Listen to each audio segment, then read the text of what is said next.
Asante kwa kusalia papo huku ukiendelea kuselelea matangazo haya jamil kabisa, na kama ndio kwanza unajiunga nasi, hii ni Viwanjani ya Azam TV, kipindi maridhawa kabisa ambacho huwa kinaangazia taarifa za kimichezo na burudani ambazo zimesheheni kwenye madimba mbalimbali ya kimichezo. Kwenye soka letu, kwa kuanzia moja kwa moja tuanzie na taarifa ya nahodha wa timu yetu ya taifa ya Tanzania Mbwana Ali Samata, ambaye jana rasmi kupitia ukurasa wake wa Instagram ametangaza kupumzika kuitumikia timu yetu ya taifa ya Tanzania, na atakuwa akiendelea na majukumu yake mengine kwenye ngazi ya club. Nahodha wa muda mrefu wa timu ya taifa ya Tanzania Mbwana Ali Samata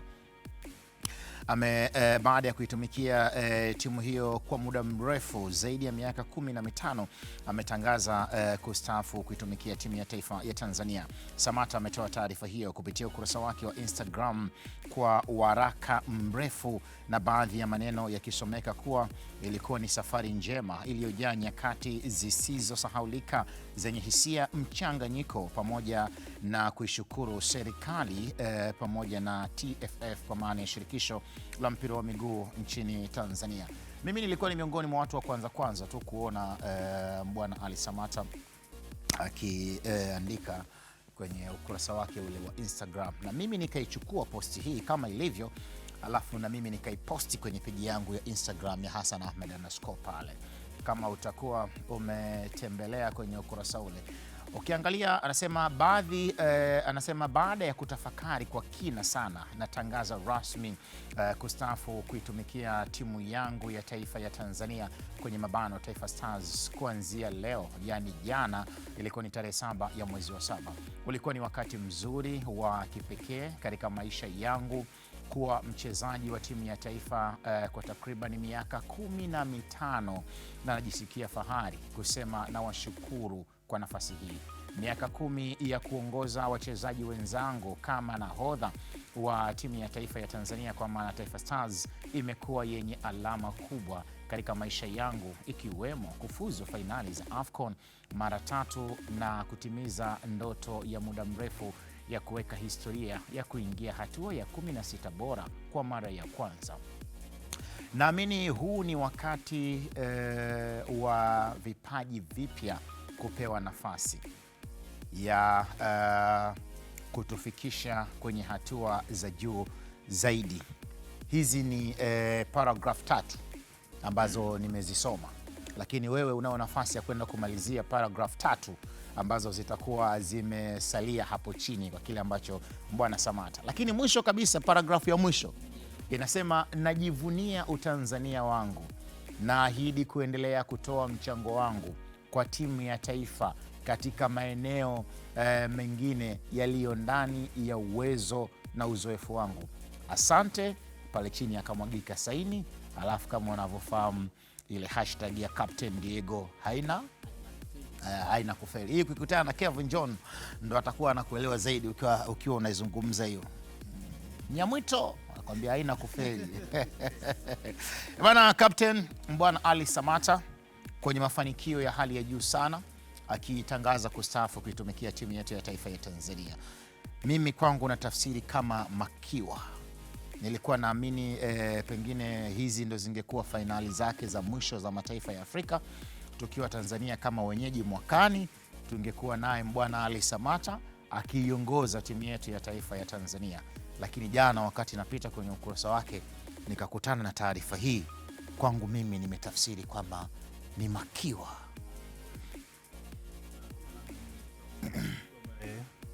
Amefanya mengi.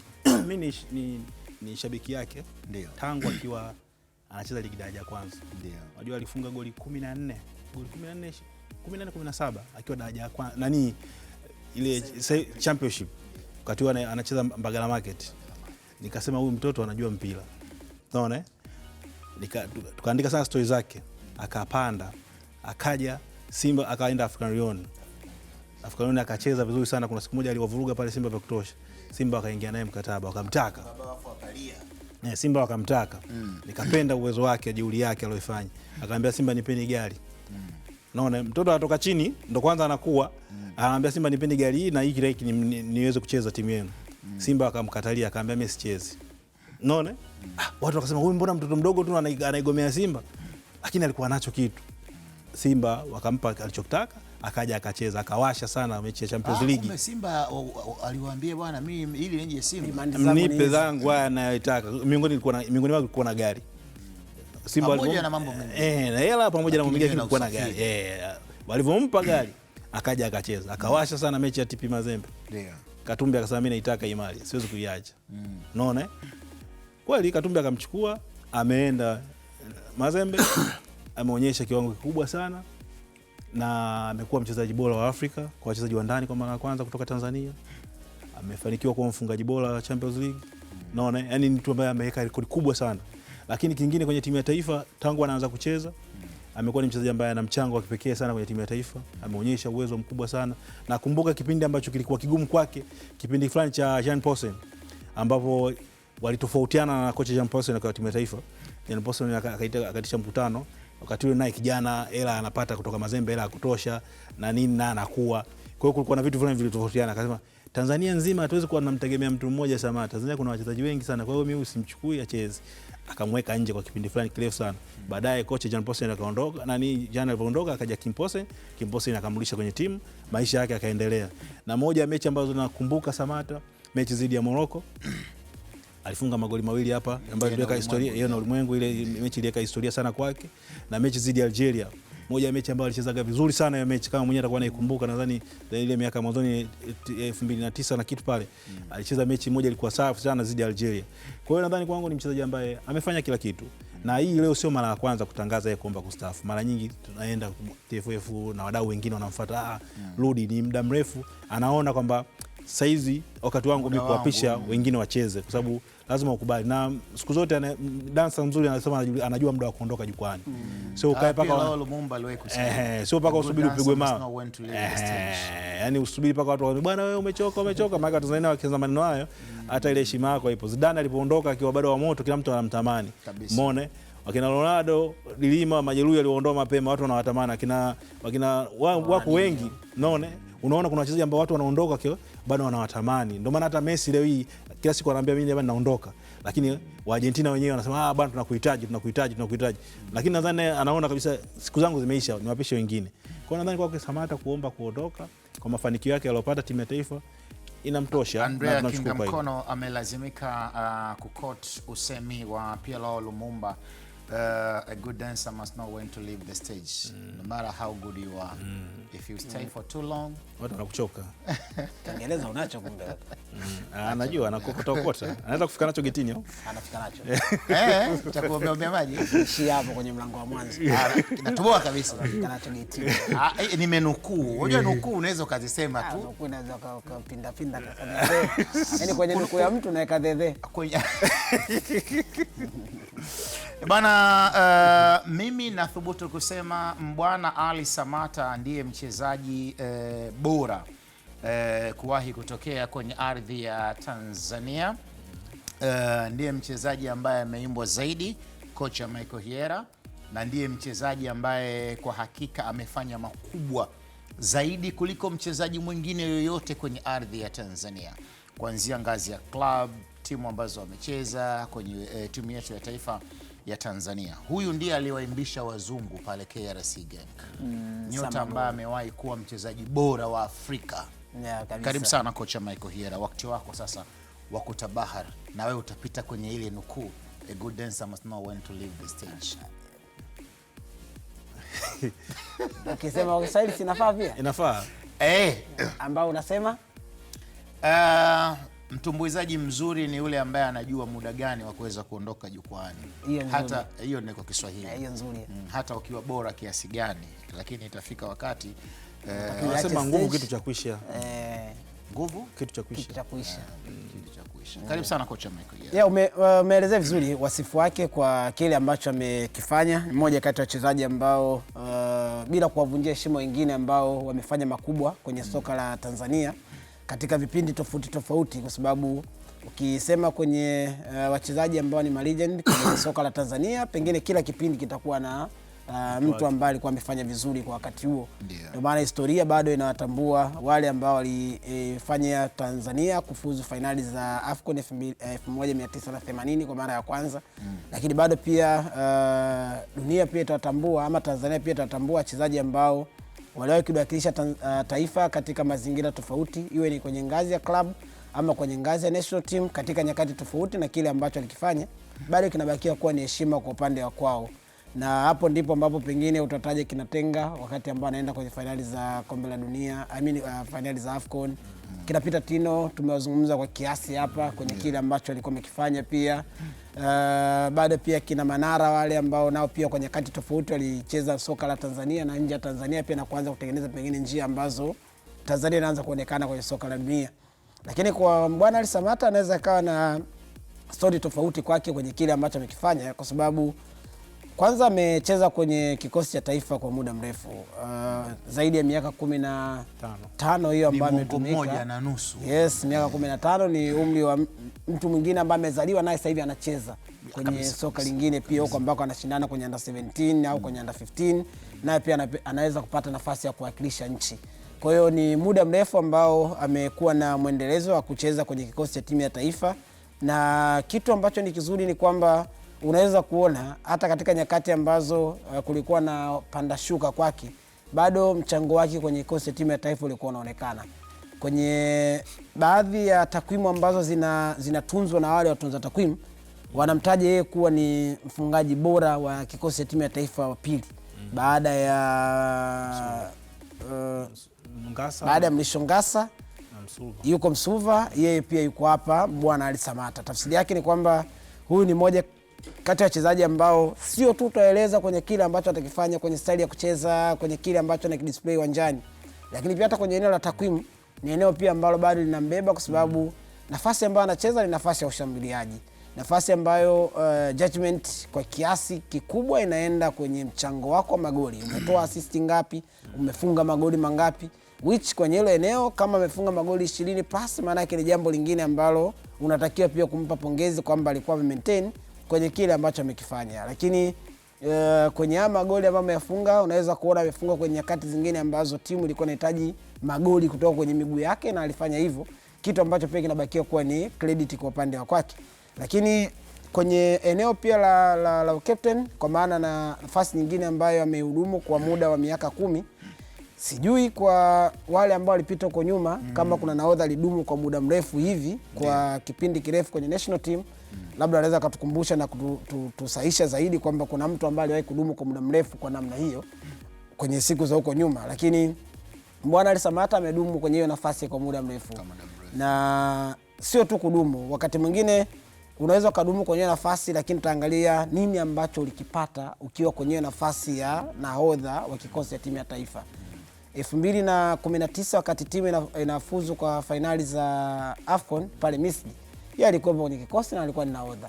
Lakini baada ya hapo pia ikapita miaka mingine mbele, timu ikafuzu kwa mara ya pili, na majuzi tu timu imetoka kufuzu mara ya 3, yeye akiwa ni nahodha. Kwenye hichi kipindi ambacho yeye amekuwa nahodha, timu imefuzu mara 3 kwenye finali za AFCON. Ukiangalia nakumbuka Bwana Ali Samata kwenye takwimu za magoli, yeye ni mchezaji ambaye amefunga mabao 22 mpaka sasa. Yes, 23 nafasi. Ndio maana tunasema hapo kwenye wale ambao wamefunga magoli mengi ni Bwana Ali Ngasa, Simon Msuva, Bwana Ali Samata. Tunakosa takwimu za nyuma kwa sababu, kwa mtazamo wako binafsi, kocha Michael Hiera, unadhani ni wakati sahihi kwa Bwana Ali Samata kutangaza kutundika daluga? Mimi kwangu nafikiri inaweza ikawa ni 50 kwa 50. Kuna muda unaweza ukawa unatamani kumuona akibakia kwenye kikosi cha timu ya taifa. Kwa nini? Kwa sababu mwanzo umetaja fakti moja kwamba msimu au mwakani Tanzania ni mwenyeji wa finali za AFCON ambazo zitafanyika kwenye ardhi ya Tanzania. Ulikuwa unatamani kuona pengine kwenye kuendeleza legacy yake ambayo amekuwa nayo kwenye kikosi cha timu ya taifa, yeye pia angeongoza vijana wakiwa kwenye ardhi ya nyumbani, kwa sababu tayari ametaja pale mwisho kwamba ana uzoefu wa kutosha, kwa maana experience ambayo ameipata kwenye national team, achilia mbali kwenye ngazi ya club. Lakini pia wakati Tanzania ikiwa inacheza kwenye ardhi ya nyumbani, najua kuna muda pressure itakuwa ni kubwa kwa vijana. Yaani pressure ya kikosi cha Taifa Stars 2027 inaweza ikawa ni kubwa kuliko ile ambayo ilikuwa huko nyuma wakati tumeenda kwenye finali zingine ambazo zimepita. Sasa unahitaji kuwa na mchezaji ambaye anaweza akahandle situation nyingi za pressure. Bwana Ali Samata ni mmoja kati ya wachezaji ambao kwenye nchi, kwenye national team amepitia changamoto nyingi sana na ukosoaji mwingi Kabisa. Yaani kuna muda mtu kimsikiliza anavyomsema Bwana Ally Samata ni kama hajawahi kufanya kitu chochote kwenye soka la Tanzania. Ni kama mchezaji ambaye pengine alishakosea sana kucheza kwenye kikosi cha timu ya taifa ya Tanzania kuliko kupatia. Lakini yote haya aliweza kuyahandle. Sasa kwenye maisha unasema uzoefu wa namna hiyo wa kuhimili hizi pressure ambazo unazipata kwa kiasi kikubwa, unaweza kuwasaidia hata wale ambao watakuwa wanapokea hizo pressure kwa mara ya kwanza, kuambia kwamba njia hii ni njia ambayo ni ya kawaida kwenye football. Wewe unatakiwa kufocus na kitu hiki. Achana na hiki ambacho kinazungumzwa kwa sasa, wewe njia yako ya kupita ni hii. Nafikiri hapo ndipo ambapo natamani kuona, pengine ingekuwa ni vyema kumuona 2027 akiwa ni sehemu ya wachezaji ambao watakuwemo kwenye kikosi cha timu ya taifa. Na good luck kwake. Kama unakumbuka kwenye finali ambazo zimemalizika pale Morocco, yeye mwenyewe alikuwa sio sehemu ya wachezaji ambao regularly walikuwa anaanza kwenye kikosi, na hakuwahi kusikia popote kwamba kuna pengine anasema mimi bado nataka kucheza, mimi natakiwa kuanza kwenye kikosi. Bado yeye mwenyewe hata katika nyakati ambazo kuna vijana walikuwa wanaingia kwenye nafasi yake, yeye alikuwa na support. Inaonyesha kwamba kwa sababu hata wakati ule tunaenda kwenye AFCON, yeye alikuwa tayari ametangaza kustaafu. Baadaye ndo akaongea naye akamwambia bwana, turudi tumalize AFCON hii. Kwa hiyo nadhani kwangu, kama unachosema Michael, ni kwamba ni mchezaji ambaye anaona kama mwili umechoka na pressure ziko nyingi na mambo yake mengine binafsi, na anataka kufocus zaidi kwenye maisha yake ya mwisho, amalizia kwenye klabu zake anazopambana nazo Ufaransa huko. Kwa hiyo nadhani huu ni uamuzi wake ambao anauchukua, lakini kwa matamanio kweli watu wanatamani kumuona labda angecheza ya mwisho. Tunamwona Cristiano Ronaldo amecheza World Cup 6. Kuna hii anakwenda, kuna wakati mwingine unabidi uende pale, sio mchezaji wa kwanza, lakini uwe kama kiongozi, unawasaidia vijana. Kuna mechi unaweza ukapata ukacheza mechi moja mbili, lakini uwe sehemu ya ile timu ili kuendelea kutengeneza mazingira. Lakini huo ni uamuzi wake, na kuna majadiliano, kwa sababu bado ni mzima na anaweza, inaweza kaangalia, anaweza akatengua kauli. Wapo tulimwona Diego alitoka kutoka benchi, alikuwa kabisa ameacha mpira, amejinenepea, lakini Argentina wakasema tunaenda nawe Marekani. Tunakwenda nawe Marekani. Akaingia kwenye mazoezi, akaenda Marekani, akafanya alichofanya. Bahati mbaya tu ile kashfa ikaja kumkuta basi, lakini mwisho wa siku uliona kabisa kwamba huyu mtu, watu walikuwa wanaona kwamba Argentina hawezi kwenda bila yeye, wakabidi wamchukue, bwana jiandae twende. Kwa hiyo ni vitu vinatokea wakati mwingine, mtu anaamua bwana, yeye nimechoka, naomba kupumzika, lakini watu wanaona wewe una umuhimu kwenye hii timu. Nadhani kwangu tunaweza ikaangaliwa nafasi nyingine. Tunapaswa kuheshimu maamuzi ya Bwana Ally Samata, na hatupaswi kupinga kile ambacho yeye mwenyewe amekiamua. Lakini kwa fikra za wengi, naamini huu ndio ulikuwa wakati sahihi kwa nahodha Popa. Na mimi binafsi namfahamu kwamba miongoni mwa wachezaji wasikivu sana Rahim kiwanjani, lakini miongoni mwa wachezaji ambao wamekuwa aushi vile vile. Mimi naona kabisa kwamba huu ndio ulikuwa wakati sahihi wa kuwaongoza vijana kama kocha Michael Hierro alivyotoka kusema. Jaribu kutazama kupitia rekodi zake hapa kwa muktasari tu. Bwana Ally Samata amecheza kwenye timu yetu ya taifa ya Tanzania mara 89. Mechi 89. Yes, hizo ndio collapse kwa maana ya kuitwa kwenye timu ya Tanzania, na mechi zake hizo 89. Pengine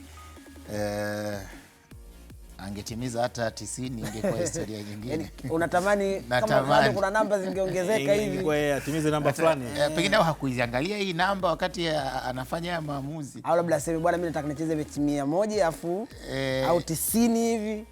Lakini magoli ambayo amefunga, umetoka kusema hapa, Msuva na magoli 25. Bwana Ally Samata amefunga mabao 22. Nafasi ya ufungaji yeye yuko nafasi ya pili kwenye historia nchini, kama utakuwa unakumbuka vizuri. Na ushiriki wa AFCON, ameiongoza timu yake kwenye fainali za mataifa ya Afrika ya AFCON katika matoleo tofauti. 2019 umetoka kuzungumza. Yes, na 2023 kama utakuwa unakumbuka vyema. Lakini ushindi muhimu, alifunga mabao muhimu sana ya kufuzu kwenye mchezo dhidi ya Chad mwaka 2016. Kama utakuwa unakumbuka vizuri. Na ilikuwa pia kwenye mchezo mwingine ilikuwa ni kufuzu dhidi ya Chad mwaka 2006 na Botswana. Sio kama unanielewa vizuri Huyo ndiye Bwana Ally Samata, nahodha wa timu yetu ya taifa ya Tanzania. Mtozi anajaribu kuangalia namna ambavyo tunaweza kuleta mahojiano yake ambayo hayajawahi kuruka mahali kokote pale Azam TV. Tuliwahi kupata nafasi ya kuzungumza naye na kukaa kwa kina, na hii ilikuwa ni kule nchini Morocco. Tutakuja kuzungumza naye na utasikia mtazamaji kipi ambacho pengine kimemfanya nahodha huyu Mbwana Ali Samata kuweza kutangaza kustaafu kuitumikia timu yetu ya taifa ya Tanzania. Lakini pia nikuahidi tu mtazamaji, miongoni mwa maswali ambayo tutakwenda kumuuliza rais wa shirikisho la mpira wa miguu nchini Tanzania TFF Wallace Karia ni pamoja na taarifa hii, wao kama shirikisho wameipokeaje, na yeye akiwa ndio president, na atatuambia pengine alishawahi kwa attempt mara ngapi kutaka kuona anaachia nafasi hii ya kuitumikia timu yetu ya taifa ya Tanzania. Lakini kwangu mimi binafsi, ungeniuliza kwa maoni yangu, na thubutu kusema huu ndio ulikuwa wakati rafiki sana na muda sahihi ya Mbwana Ali Samata kuendelea kuwepo kwenye timu ya taifa ya Tanzania, kuwashika mkono, kuwaonyesha njia, kuwafungulia njia kama alivyowafungulia kwenye soka la kimataifa. Yes, ukiuliza leo Simon Happy God Msuva mara nyingi amekuwa akizungumza hadharani kwamba miongoni mwa vitu ambavyo amekuwa akivutiwa navyo ni maamuzi ya kishujaa ya Mbwana Ali Samata.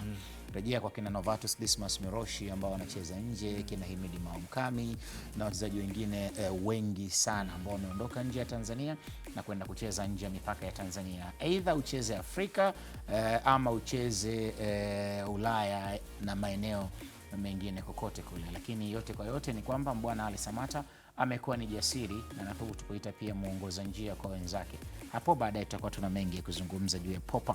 Lakini anabakia kuwa ni icon. Yaani hata ukijaribu kuzungumza na watu wengi ambao wanatoka nje ya Tanzania katika mataifa tofauti tofauti, ukitaja kwamba mimi natoka Tanzania, yani mtu ambaye atakutajia wa kwanza ni Mbwana Ali Samata. Mbwana Ali Samata.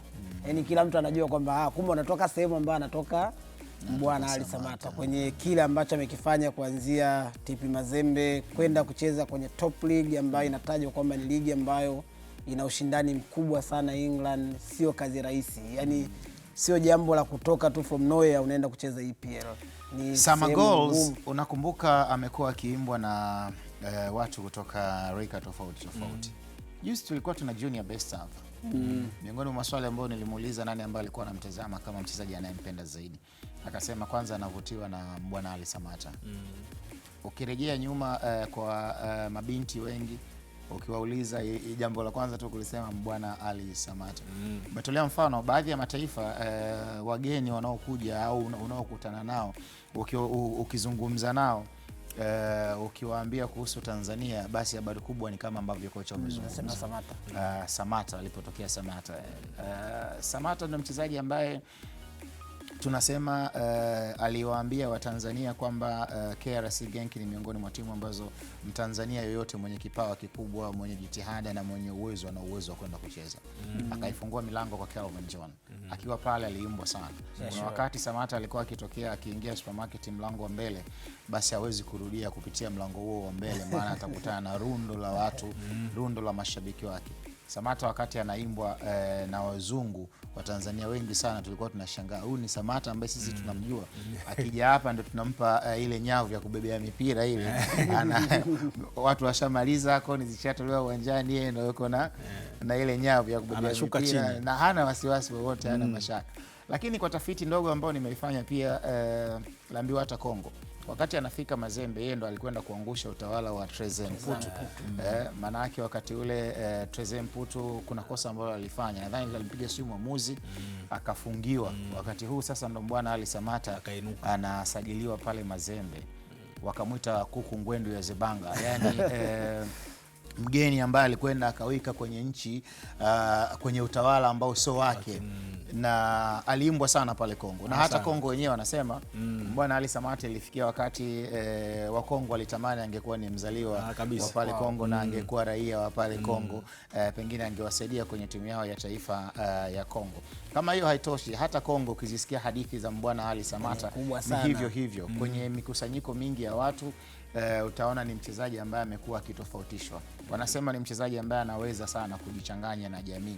Wakati unasoma uandishi, miongoni mwa vitu ambavyo vinatakiwa kuwa navyo wanasema good presenter ni yule ambaye anaweza kukopi with the environment, yani kujichanganya na mazingira ambayo anakuwa nayo. Hilo Samata lilitambua na akawa ni miongoni mwa wachezaji. Hata akija hapa sasa hivi unaweza ukashangaa. Mimi nilipata bahati ya kusafiri na Samata ndege moja. Tulikuwa tunaenda Morocco. Na ilikuwa mechi ya Tanzania na Niger. Ilikuwa ni hivyo kwenye kufuzu. Mashindano yalikuwa yanafanyika kwenye ule mji wa Marrakesh. Huwezi amini. Samata ndiye mchezaji ambaye kwanza alikuwa wa mwisho kuingia kwenye ndege. Alafu akikaa yeye huwa ile ndege ilikuwa haina abiria wengi. Ilikuwa ndege ya serikali. Yeye huwa anakaa nyuma kabisa. Yuko na tablet yake na wakati mwingine unaweza kumkuta na masafu. Hana shida na mtu yani. Ni mchezaji anakaa mkimya sana. Ni mkimya, sio mkimya. Yani ni mkimya. Yani kuna wachezaji wanafuja. Yani wakati mwingine ukitaka kumtafuta kwenye final interview, yani lazima umwambie bwana Samata kalala chumba gani. Kabisa. Na ukamfuate huko. Na hiyo ilitukuta hiyo. Ikabidi tukae na kinali Mayasema mwacheni kwanza acheze mechi, akimaliza mtazungumza naye. Bana, tuhame hapo, tutakuja kuyazungumzia bwana Ali Samata tena hapo baadaye tutakapokuwa tumeungana na rais wa shirikisho la mpira wa miguu nchini Tanzania TFF. Lakini habari kubwa hii leo ni nani kusalia kwenye ligi kuu kwenye hatua ya mtoano kwa timu ambazo zinapambana kuendelea kubaki kwenye ligi kuu kwa msimu ujao. Ni vita ya Mbeya, kwa maana ya timu kutoka Mbeya, Mbeya City na kikosi cha maafande wa jeshi la magereza. Ule mchezo wa hatua ya mtoano mzunguko wa pili kupigwa hii leo katika dimba la kumbukumbu ya Sokoine jijini Mbeya, ambapo Mbeya City ina faida ya magoli mawili na alama 3 walizozipata katika mchezo wa duru ya kwanza. Mpira ni dakika 90. Lakini kwa kiwango ambacho amekionyesha Tanzania Prisons katika mchezo wa kwanza, je, nafasi ya Prisons kuendelea kusalia kwenye ligi kuu ipo? Ukizingatia mchezo leo wataingia kama timu ya pili uwanjani. Kocha Michael Hiera yuko hapa, lakini bila kusahau ni naye Andrea Kinga Mkono naye yuko hapa. Mechi ya hatua ya mtoano, nimependa shirikisho la mpira wa miguu pamoja na bodi ya ligi upangaji wao wa ratiba hii mechi kwa sababu ilikuwa ni Mbeya Derby. Imelazimika kupigwa pale Mbeya mechi ya kwanza na mechi ya pili itapigwa hapo. Na ilikuwa ni wastani wa siku 3 tu inapishana. Imetoka mechi ya kwanza ikaja mechi ya pili. Mechi ya pili ndio siku ya leo. Kwa kile ambacho amekionyesha Prisons na Mbeya City kwenye mchezo wao wa kwanza, unaiona mechi hii ikiwa na matokeo ya kustaajabisha, kwa maana ya pengine meza inaweza kwenda kupinduliwa hii leo? Kwenye wakati mwingine ambao Mbeya City wanapata nafasi nyingine ya kujitetea kubakia kwenye ligi kuu pamoja na Tanzania Prisons. Na hii ni rumu ambayo unaipata baada ya kutokumaliza kwenye nafasi nzuri kwenye msimamo wa ligi kuu. Kwa hiyo unapata nafasi ya kuona nini ambacho unaweza ukakifanya ili ubakie kwenye ligi kuu ama ushuke kwenye championship. Ukiangalia kwenye mechi ya kwanza tayari wana advantage Mbeya City ya kupata magoli 2-0. Kwa hiyo inawezekana kwenye mechi ya pili wakawa naingia wao wakiwa na hiyo mguu mmoja ameutanguliza mbele, lakini bado kwa sababu ni mpira wa miguu dakika 90 ndizo ambazo zinaamua nini ambacho inaweza kufanyika. Rais wa shirikisho la mpira wa miguu nchini Tanzania TFF Wallace Karia, kwa moyo uliojawa na shukrani, kwa sasa nina kila sababu ya kuweza kumwalika kwenye jukwaa hili la viwanjani. President, habari za asubuhi. Nzuri tu. Karibu sana. Asante. Kwa moyo uliojawa na shukrani wenye furaha nyingi sana, tuna kila sababu ya kukukaribisha kwenye studio zetu za Azam TV, lakini kipekee tumekualika sasa kwenye kipindi chetu cha viwanjani. Asante sana. Hapa bwana President, nikwambie tu ndio mahali pekee Afrika Mashariki na Kati ambapo taarifa zenye ukweli na uhakika huwa zinaanzia hapa kabla ya kusambaa na kutandawaa ulimwenguni kote. Na hapa ndipo ambapo unapata ule uchambuzi wa kina, maana hapa huwa tunazungumza kwa kina. Karibu sana na taarifa kubwa hii leo ambayo inazungumzwa mitandaoni. Ni taarifa ya nahodha wa timu yetu ya taifa ya Tanzania Mbwana Ali Samata ametangaza kustaafu kuitumikia timu yetu ya taifa ya Tanzania. President, taarifa hizi umezipata? Nimeona alfajiri kwenye mitandao. Ndio. Zimenishtua, lakini siwezi kuongea lolote. Ndio. Kwa sababu nadhani Samata yuko hapa. Tutaonana, tutaongea. Basi sasa hivi ni nyamaze tu. Lakini zimenishtua. Lakini zimekustua. Zimenishtua. Pengine hukutegemea kwa kipindi hiki? Sikutegemea kwa sababu Samata tumekuwa naye muda mrefu. Ndio. Na tumekuwa wenyeji sasa hivi sisi wa AFCON mwakani.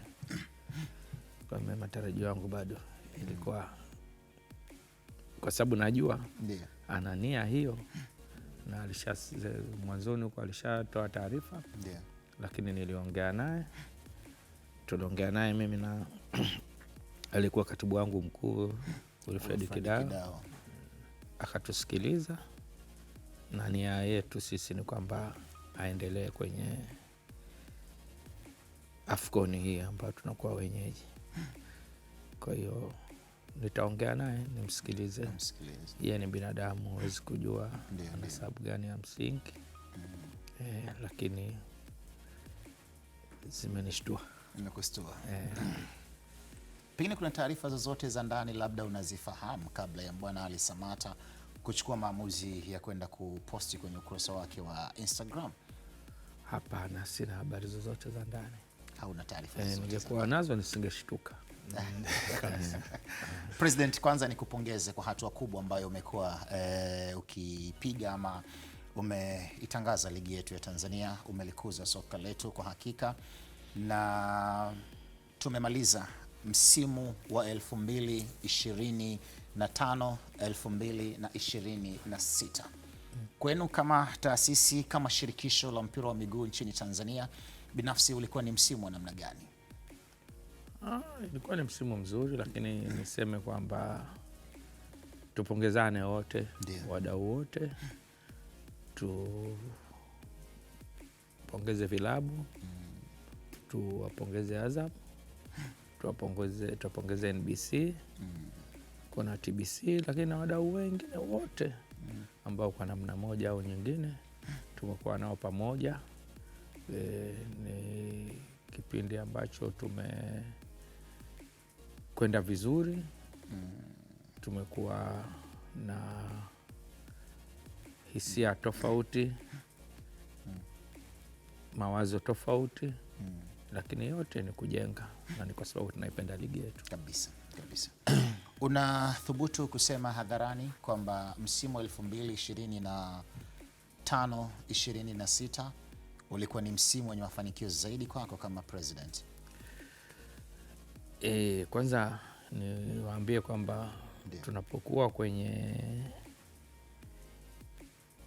ligi hizi toka tumeanza, tumekuwa na misimu bora, lakini kila msimu mpya unakuwa bora zaidi ya ile iliyopita.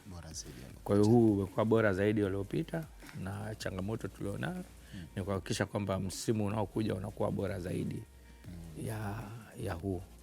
Kwa hiyo zile changamoto tutazifanyia kazi, na vile vitu ambavyo tumeona kwamba angalau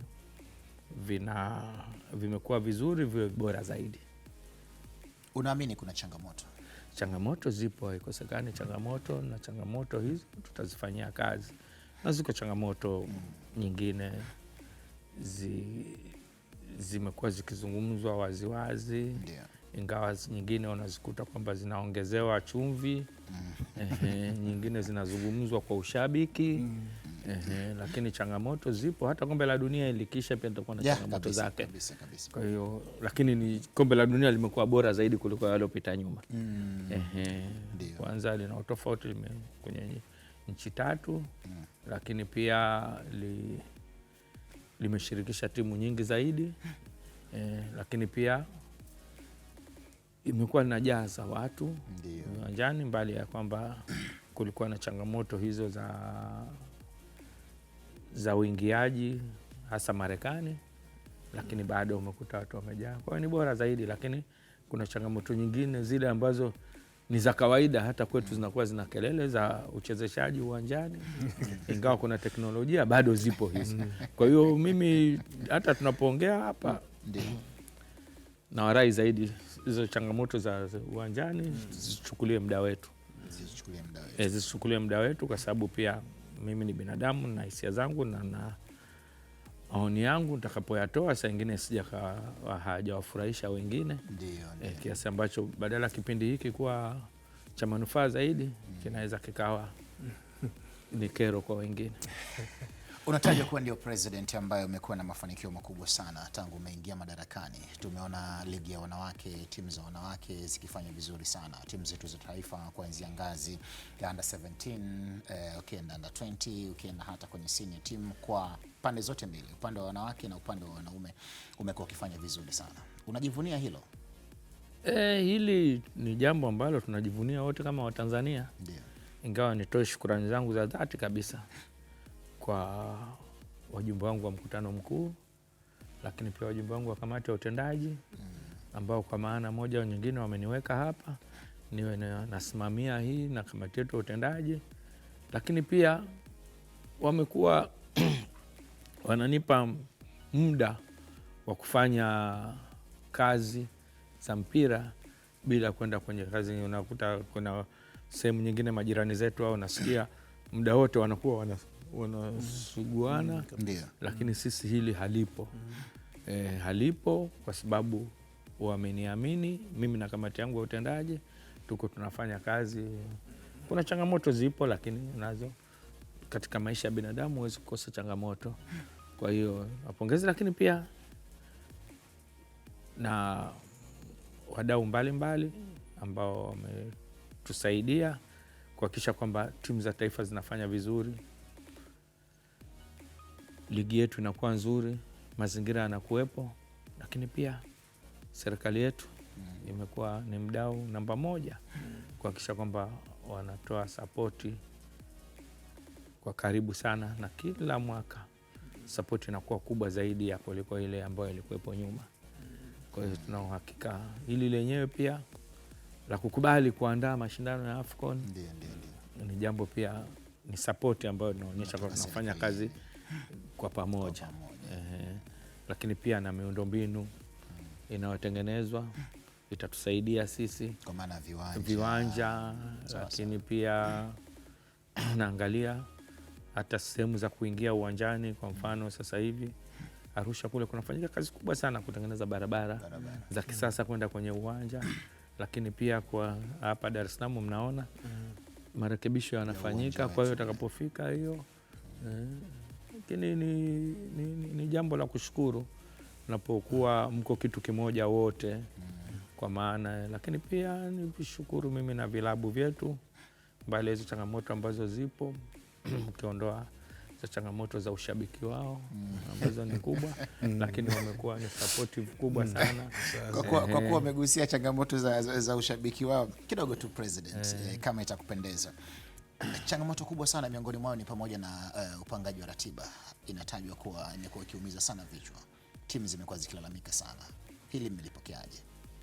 Hili mimi nalipokea tu, ni kwamba watu wanajificha kwenye chaka hilo la ratiba.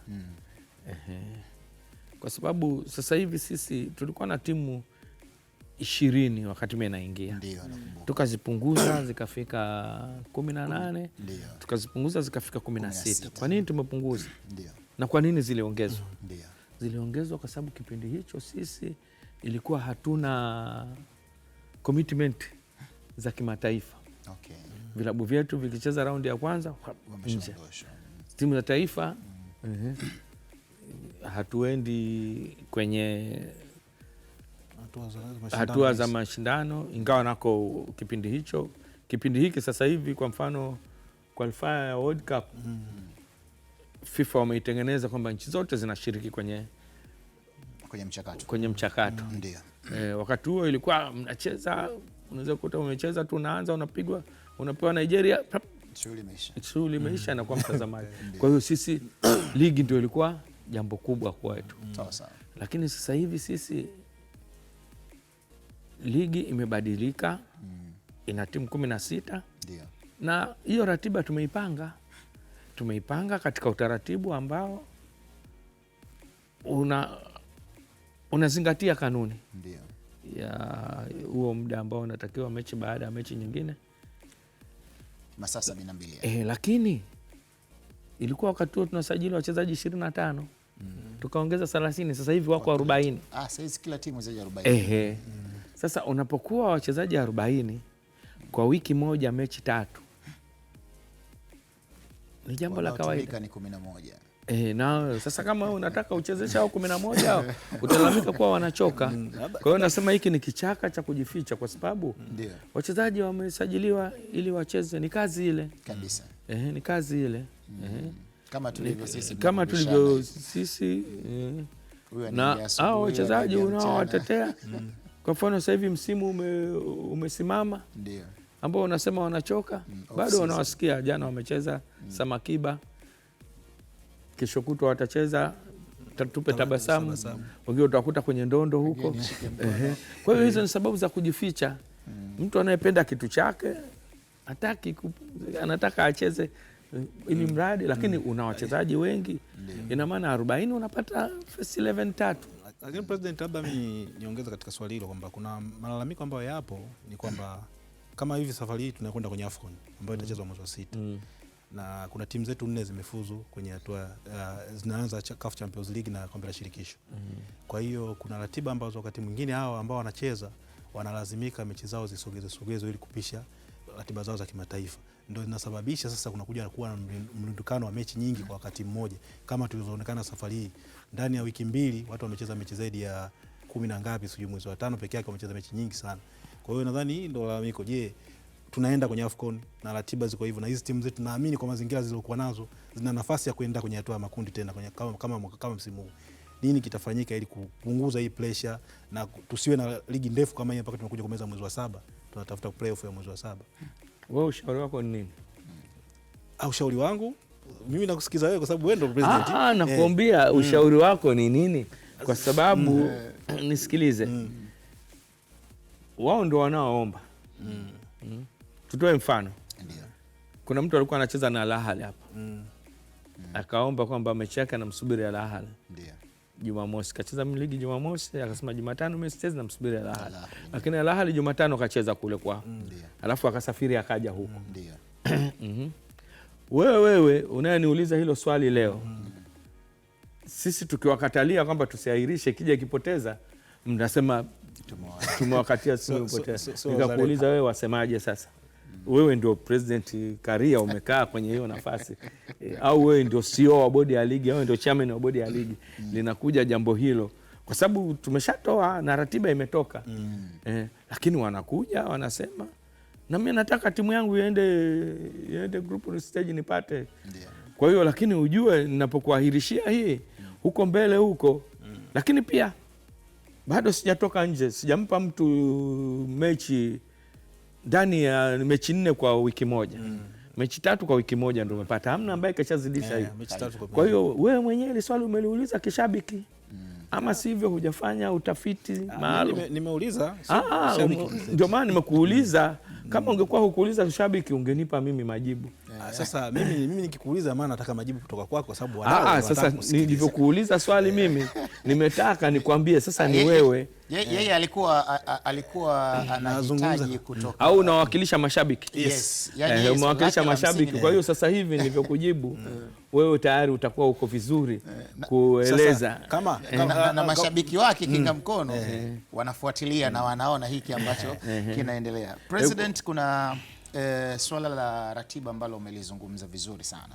Lakini mimi pamoja na kwamba ligi yetu imechelewa, lakini niwapongeze kwa tulipotoka, tulipo na tunapoelekea, kwa sababu watu ambao mmekuwa mkifanya nao kazi, kwa mfano watu wa bodi ya ligi, licha ya kwamba ligi yetu sisi imechelewa kumalizika, lakini ukirejea msimu uliopita ratiba ilienda smooth sana. Yani kwa maana hakukuwa na viporo, havikuwa vingi na kadhalika na kadhalika. Pengine mashindano ya kimataifa yamekuwa yakitoa changamoto kwenye upangaji wa ratiba za ligi yetu? Hapana, kwa sababu ile kalenda ndio inayokuja kwanza. Ndio. Isikuwa sisi hapa kwenye ligi yetu kuna mashindano mawili yanatuathiri sana. Yapi hayo President? Mashindano ni muhimu yawepo. Mashindano ya Mapinduzi na mashindano ya Muungano. Ukikuta wenzetu hawana mashindano. Mashindano ni muhimu sana yawepo. Lakini tumepokea mapendekezo kutoka kamati ya mashindano kuelekeza mapendekezo kwamba mashindano yafanyike vipi. Ndio. Lakini pia ni kwamba mwaka kesho tuna AFCON. Ndio. Kwa hiyo ligi yetu sisi kwa sababu mashindano yanaanza mwezi wa 6 Ndio. ya AFCON. Ya AFCON. Sawa sawa. Katikati ya mwezi wa 6. Ndio. Kwa hiyo ina maana sisi lazima ligi iishe kabla ya AFCON. Sawa sawa. Lakini pia tunahitaji angalau hata mwezi mmoja wa timu yetu ya taifa iweze kujiandaa, kukaa pamoja. Sawa sawa. Kwa hiyo ukiangalia lazima mashindano yaishe mwezi wa 5.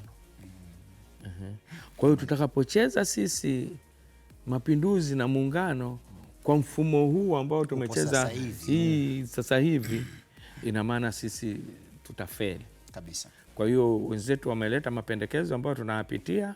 Kesho tuna kamati ya utendaji tunayapitia. Tukishayapitia hayo tutayapeleka tuangalie, aidha tucheze under 20 kwenye hayo mashindano. Au tuangalie tucheze kwa utaratibu gani, ili kuweza kuhakikisha kwamba ile kalenda ambayo ilikuwa inaondoa zile wiki 2 za Muungano na Mapinduzi tusiziondoe ili tuweze kucheza ligi iweze kuisha. Kwa hiyo ndio jambo ambalo pia linatuletea changamoto. Kwa mfano sisi mwaka huu tusingekuwa na mashindano hayo, tungekuwa tumemaliza ligi. Lakini mashindano muhimu, aidha tuangalie njia bora ya kuwacheza ili tuweze kuweza sawa. Alafu baadaye tutarudi huko utaratibu ambao tunaendelea kucheza. Sawa, kama nimekuelewa vizuri President, kumalizika ama kuisha kwa ligi kuu msimu wa 2025-26 maana yake ndio maandalizi kabambe kuelekea kwenye msimu unaofuata 2026-2027. Kama shirikisho mmeanza maandalizi na mko tayari kiasi gani kukabili msimu ujao? Maandalizi yameshafanyika. Ndio. Bodi ya ligi pamoja na sekretarieti ya TFF, maandalizi makubwa yalikuwa kuhusu kanuni. Na nilielekeza kwamba kanuni mwaka huu ziwashirikishe wadau wengi. Sawa sawa. Na kanuni hii zimepita kwenye michakato, nadhani mnafahamu. Nadhani hata nyinyi mmeguswa. Lakini pia tulitoa wito kwamba yote ambaye anaona kuna kanuni za kurekebisha tuweze lakini pia matayarisho ni kuhakikisha pia kuna kanuni zilizokuwepo ambazo kama vile zilikuwa zinafumbiwa macho, tunataka nazo ziweze kuwa utekelezaji wake ufanyike. Kwa hiyo kanuni zikishapitishwa na kamati ya utendaji, tunataka tushare pamoja na watu na vilabu, wadau mbalimbali. Na wenye haki ya matangazo. Haki ya matangazo, lakini pia tuko pia kwenye matayarisho kuhakikisha angalau ikiwezekana, Mwenyezi Mungu akijalia, tupate teknolojia ya VAR. Hatuiwezi, ni gharama kubwa. Kuna VS, video support. Video support ile tukiipata, tuko kwa mazungumzo, tukiipata nia yetu sisi kama federation tuitumie msimu unaokuja. Kwa hiyo ndio matayarisho ambayo yanakwenda. Nadhani video support mliona ilitumika kwenye under 17 na baada ya kuipitia kuulizana FIFA na CAF, tumeona kwamba inaweza ikatupa sehemu ambayo ikatupunguzia kidogo, ingawa pia teknolojia hata huko Egypt ipo, hata huko kombe la dunia ipo, lakini bado Egypt wanalalamika kwamba teknolojia haikuwa upande wao pia.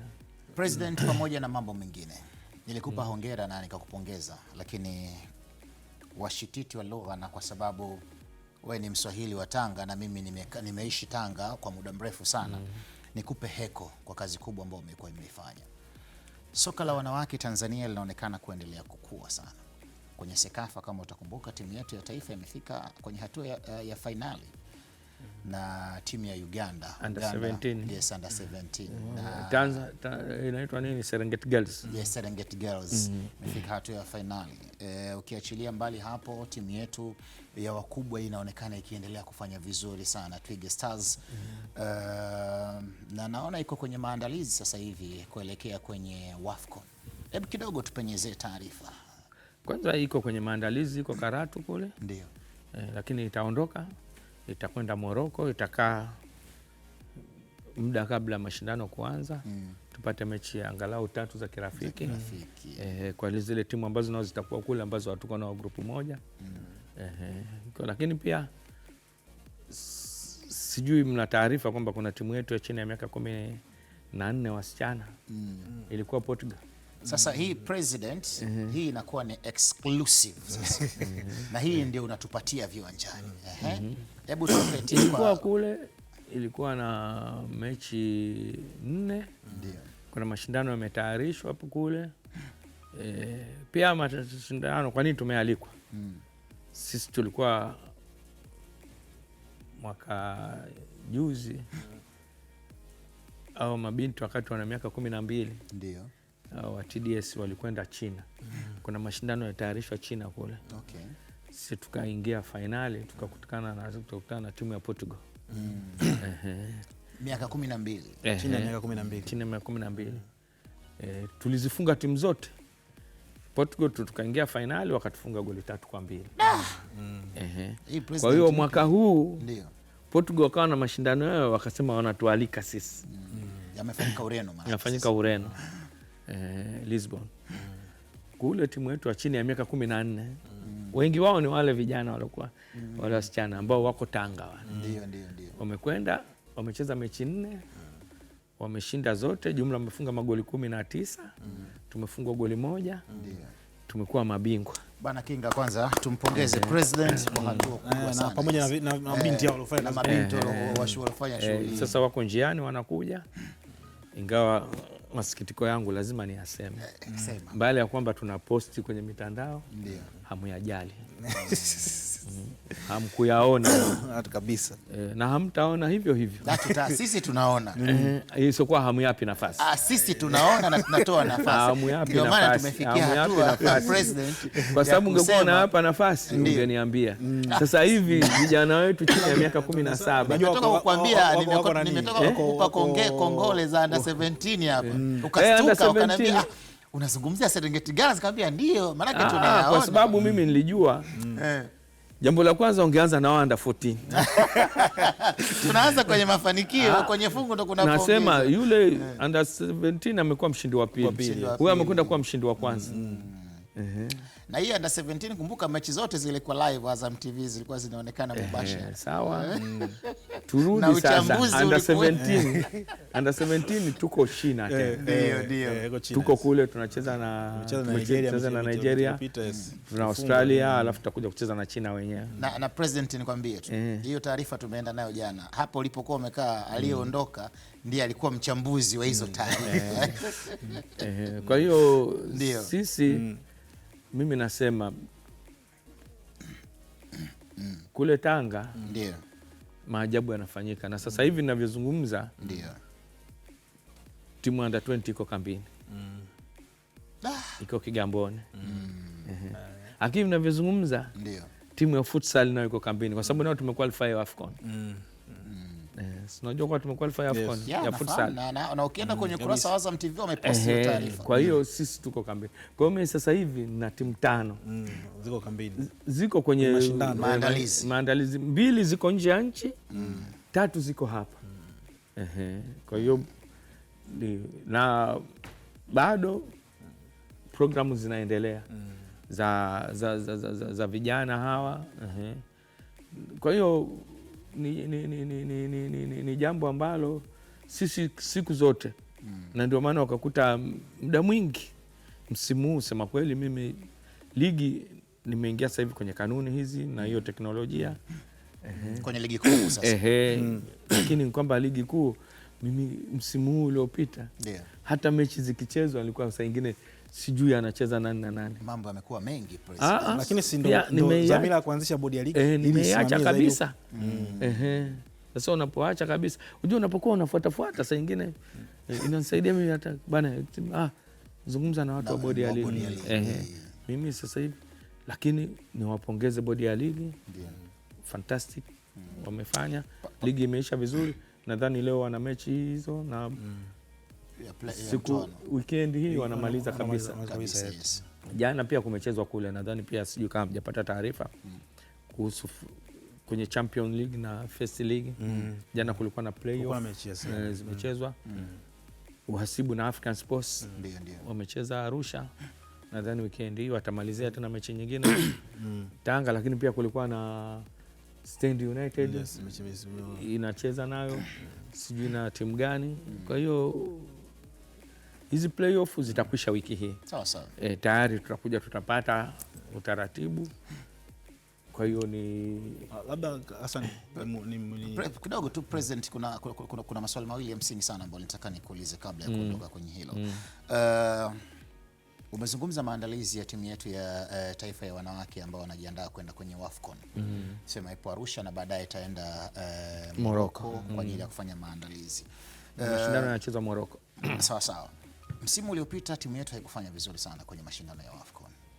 Pengine kipi ambacho kama shirikisho mmejifunza na mnatamani pengine timu yetu ikafanya vizuri zaidi kwa msimu huu? Msimu uliopita under 17 na under 20 pia tukufanya vizuri. Ndio. Under 17 tuligundua, tukaja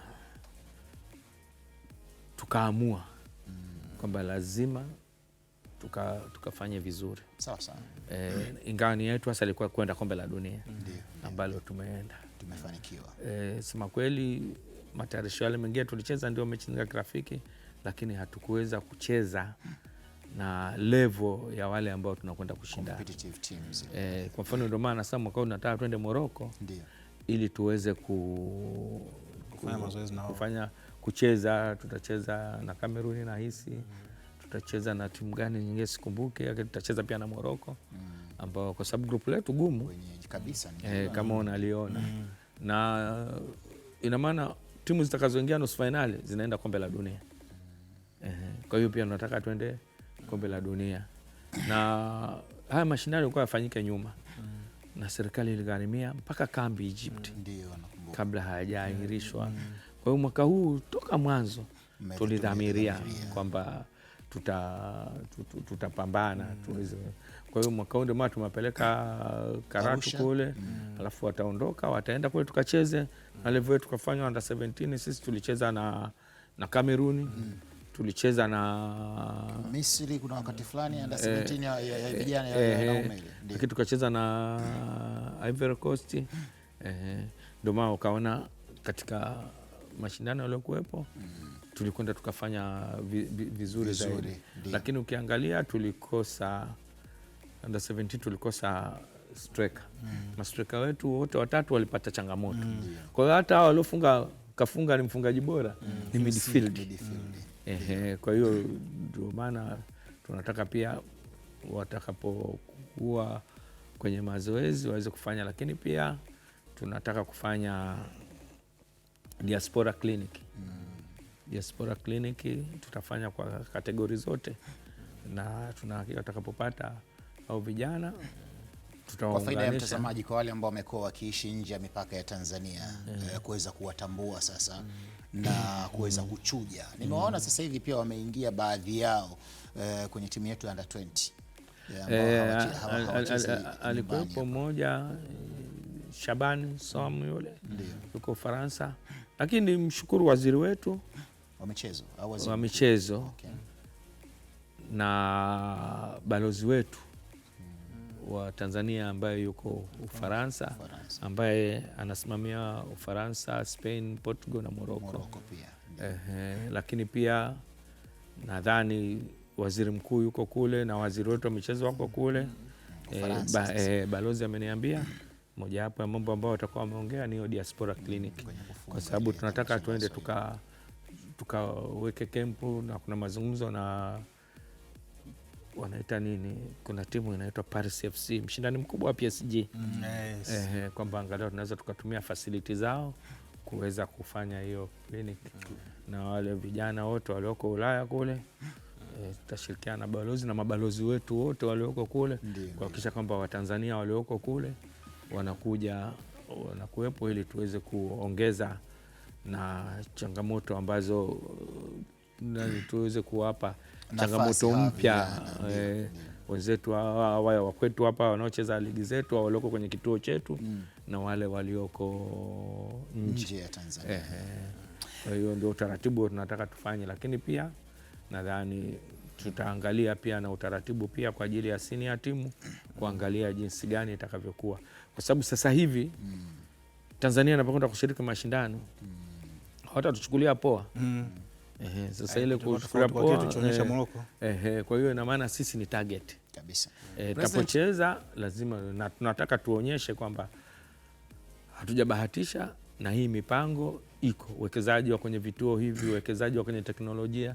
Sasa hivi hata watoto under 17 hao wa kike wote wanavaa zile, ili mwalimu anaweza kuangalia hata performance yake hata kimuita. Kwa hiyo tumeamua kuwekeza kwenye teknolojia, kuwekeza kwenye hizi centers zetu. Ingawa bado tuna shida ya budget, lakini bado tunashukuru kwamba tunapata hiyo support ambayo ipo kwenye hizi center. Kwa hakika President, kama ulikuwa hujapewa maua yako, sisi binafsi tunakupongeza sana kwa maono ambayo umekuwa nayo, lakini pia maamuzi magumu sana ambayo umekuwa mkiyafanya. Mathalan, hawa vijana naarifiwa wamekaa kambi tangu mwezi wa 3. Naambiwa mwaka jana wamekaa kambini kwa muda mrefu, wamesomana, wanajuana tabia na mambo mengine mbalimbali. Sio mwezi wa 3, hawa wanaishi msimu mzima pale kwa sababu wanasoma pale. Kama tumekuchukua Katavi huko, unasoma darasa la 4, tutakupeleka darasa la 4. Kama unasoma form 2, tutakupeleka form 2. Kama ni wa serikali, tutakupeleka serikali. Kama ni wa private, tutakupeleka private. Tutalipa fees. Kwa hiyo wako pale. Hiyo uwekezaji mkubwa. Huyu ndo President Karia, rais wa mabadiliko. Na ndio maana ukakuta tunachaji equivalent ya dola 3,000 kwa mchezaji wa kigeni, ambao ndio tulikuwa tunazipeleka Tanga kule, ili wachezaji waweze kuishi kule, na kuna hela kidogo tunapata FIFA, tunazichanganya na kuwepo pale. Lakini pia na utaratibu mwingine wa bajeti zetu tunajibana sema kweli. Mimi niwashukuru hata wajumbe wangu, wanaweza kuhudhuria vikao kuta hawajalipa allowance lakini huko, lakini ile kelele waamuzi hawalipo, mwamuzi hamna anayedai. Na President hapo umegusia waamuzi. Hamna anayedai. Hakuna mwamuzi anayedai sasa. Hamna mwamuzi anayedai. Sana sana labda walalamike kwamba kiwango ni kidogo. Ingawa pia sio kidogo kama tulivyokikuta. Okay, sawa. Anayesema anadai, alafu kama kuna mtu labda anaamua afanye uhuni kwa sababu kiwango ni kidogo, hatujamlazimisha achezeshe. Lakini waamuzi wangu mimi wako vizuri na wako tatizo. Kuna waamuzi ambao kwa sababu moja au nyingine, wengine wamestaafu, wengine tumewastaafisha, ndio ambao wanapenyeza hizo taarifa, na wengine hawajui kwamba wamestaafu, hao wanajifanya kwamba bado wako, au wengine wanasema wanadai huko nyuma.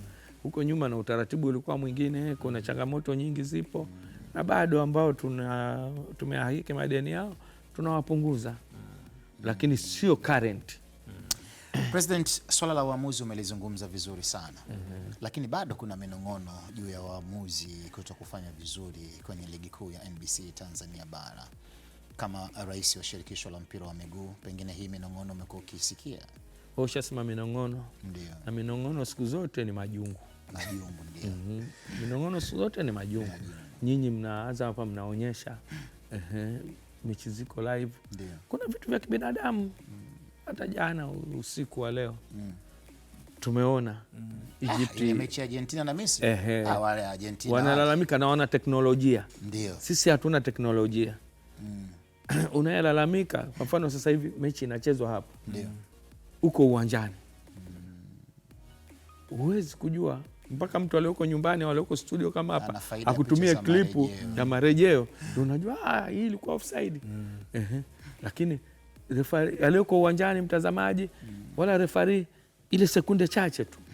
Kwa hiyo ndio ukasema ni minong'ono. Kwa sababu mtu aje atoke hadharani. Ndio. Na anayetoka hadharani ni mtu tu anajua, na mwingine anatengenezwa kwamba wewe hata ukitoka hadharani sio, kwa sababu sisi tuko. Lakini pia ukiangalia, ndio tuna ligi sisi ya timu 16. Kwa nini malalamiko ya uchezeshaji wa hovyo yatokee kwenye timu 3 tu?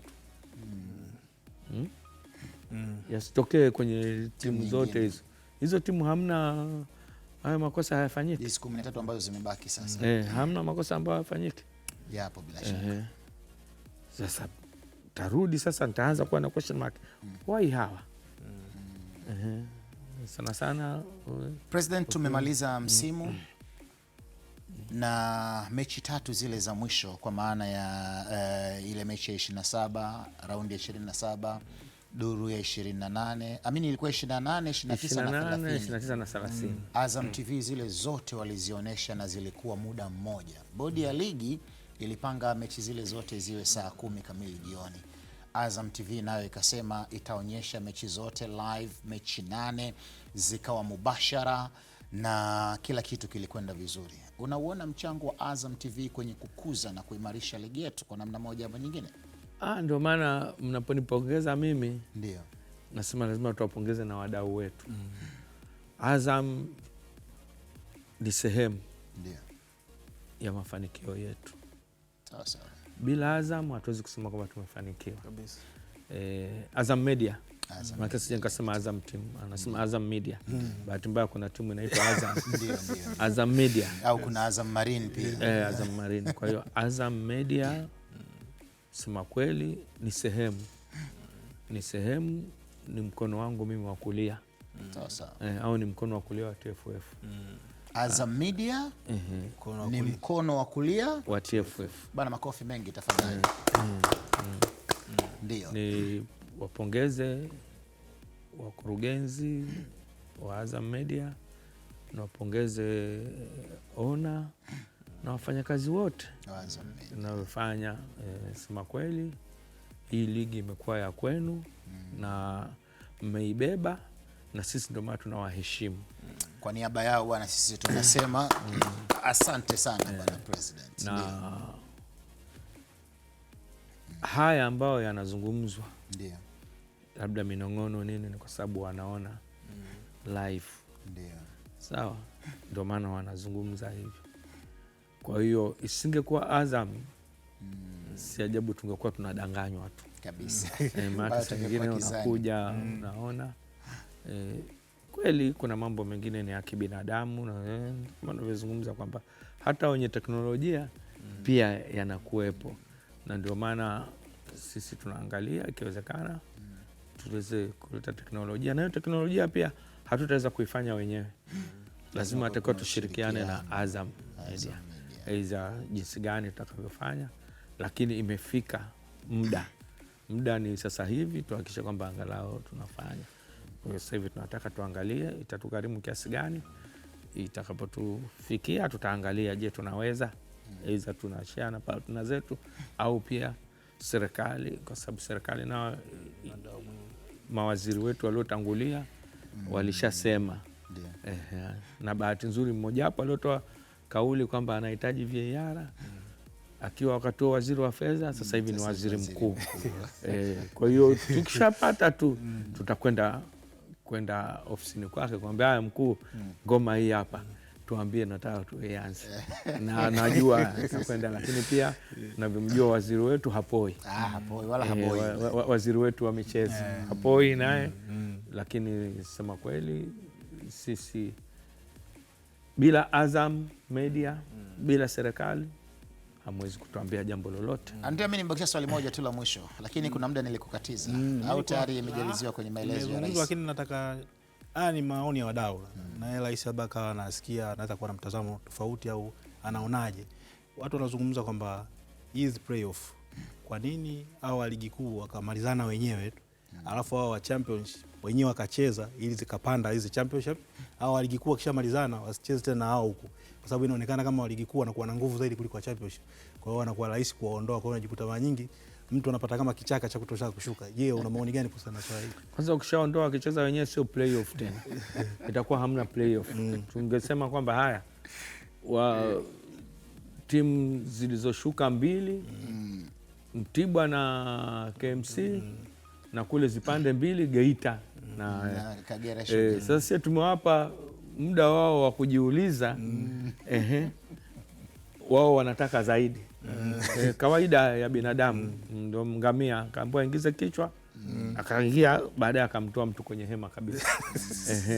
Kwa hiyo mimi nadhani hii tuliochukua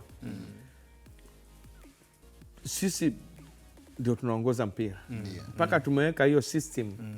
Ina maana ni system ambayo tumeona tulete angalau muda wa kuwapa nafasi kwamba iwe katika utaratibu huo wa kuja, na mpira ni mchezo ambao atakao ucheze mechi nyingi.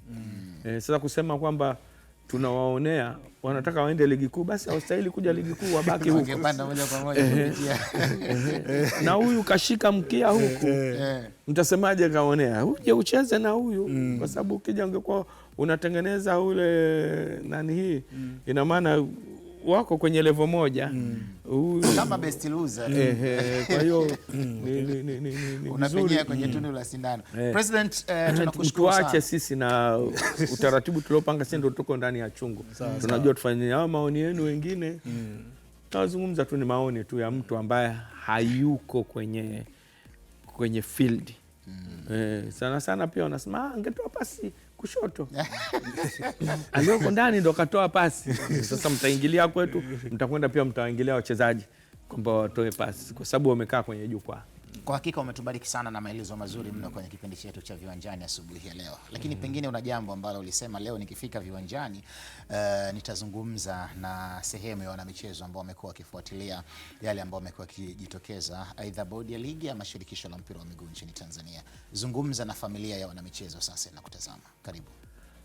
Mimi niwaambie kwamba AFCON inakuja. Ndio. AFCON sisi ni wenyeji. Na chani ilikuwa hapa, tulikuwa wenyeji, tulitolewa kwenye robo finali. Itakuwa ni vizuri zaidi tukaenda mbali zaidi.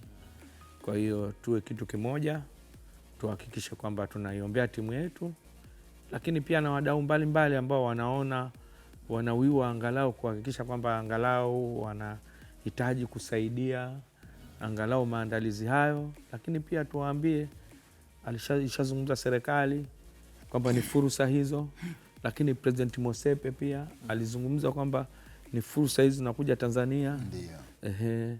Na hatuwezi kusema kama mahoteli hayatoshi. Mahoteli yapo, lakini ni vizuri kuhakikisha kwamba kila mtu anayekuja anapata sehemu kwa status yake au kwa uwezo wake. Kwa hiyo kama kuna watu wanaona kuna fursa ya chakula, kuna sehemu za malazi nini, lakini pia kuna burudani au nini nyingine nje ya mpira iwepo, kwa sababu CAF wanasema AFCON iliyopita ya Morocco ni bora zaidi kuliko ya Ivory Coast, na Ivory Coast imekuwa bora zaidi kuliko ya Cameroon. Pamoja AFCON nataka iwe bora zaidi kuliko ya Morocco. Sasa msiende kulinganisha viwanja. Kwa sababu viwanja vipo na vimetolewa standardi zake, lakini tunataka tupate maisha mengine, testi fulani ya Tanzania, Kenya, Uganda nje ya mpira. Sawa. President, ni kuombe kitu kimoja tukiwa tunafikia ukingoni kwenye mazungumzo yetu ambayo tumekuwa hapa leo. Hii taarifa ya Bwana Ali Samata kuamua kustaafu kuitumikia timu yetu ya taifa ya Tanzania, pasi ama bila ya kumkosea heshima, naomba pia busara zitumike. Tunaamini huu ndio muda ambao anaweza kenda akawaongoza njia vijana kama alivyowaongoza kuwatoa Tanzania kutamani sasa na wao kucheza nje ya mipaka ya Tanzania, lakini huu ndio muda rafiki sana. Muda mchache umebaki, tunaelekea kwenye AFCON kama ambavyo umetangulia kusema. Ndio maana nimesema nimeshtushwa, kwa sababu Samata sio mara ya kwanza. Ndio. Alishaomba na alimwambia, aliandika barua, mimi nilikataa. Nikaongea naye kabla ya AFCON ya Morocco. Kabla ya AFCON ya Morocco, kwa sababu bado tunamhitaji kama vile ambavyo mnajua Samata alichukua ukapteni kutoka kwa Nadri Kanavaro. Nadil Harubu Ali. Na Kanavaro akacheza. Baada ya kustaafu tukawa naye kwenye timu kabla ya kuondoka kwenda kwenye masuala mengine ya kifamilia. Lakini Samata bado anacheza, hajastaafu. Tutaongea naye, huwezi kujua na sababu zake za msingi. Tutazisikiliza, lakini bado hatutaacha kumrai, ikiwezekana aweze kuendelea. Hayo mambo mengine Samata kashakuwa matured Kabisa. inafu, ameshasikia mengi, na hata wakati yuko kijana alipata changamoto za kelele na mwenzake Ulimwengu, lakini alipita kwenye kipindi kile ambacho ilikuwa bado ni kijana na akasimama akaja. Namjue alishakuwa mchezaji bora wa Afrika. Mjue katika kipindi hicho miaka mingapi iliyopita. Kwa hiyo bado ana heshima yake na bado kuna jambo ambalo nikushukuru President kwanza kwa kulipokea, lakini naamini litafanyiwa kazi. Bana, tulikuwa tunaye hapa rais wa shirikisho la mpira wa miguu nchini Tanzania, Wallace Karia. Tumenena naye kwa uketo, maana yake tumezungumza naye kwa mapana na maana yake.